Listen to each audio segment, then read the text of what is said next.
Hello. So I was curious about the Docker run command, and also I saw Docker start command. So I wanted to see like what is the difference. So let me see. Docker run versus Docker start. Now Docker start command is used to start any stopped container.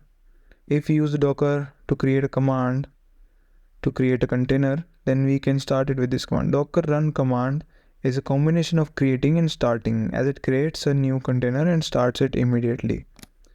So Docker run will also do the job of Docker create and then start, whereas Docker start will just start the container, and to actually create the container we'll have to then previously use Docker create. So Docker run does the work for both of them, right? If I go to the Docker documentation, let's see the Docker create one. So in Docker create, I can write Docker create, then the image name,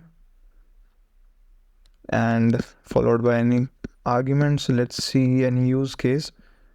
Create and start a container. So to start a container and create a container, Docker container create, then IT, I for interactive and T for terminal, name my container Alpine. Similarly, instead of this, we can just use Docker run, right? The above is equivalent to Docker run IT, name tag is this, and this is the image we're using. So if we use the create command, then we'll also have to start it manually. So to start it, Docker container start attach -i my container.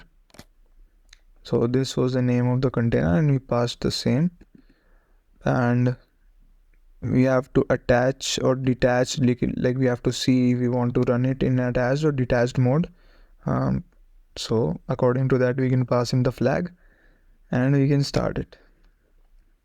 Here also we can pass -d to run it in detached mode. So this is a combination of creating and starting, and this is a separate one, create separately and start separately. We can also use Docker create command to create volumes to like persist data. So this is how we do it, like -v, then where is our data and how we want to save it. Okay, anything else? So that's all. Docker run also creates the container and also runs it, like starts it, and Docker create only creates the container.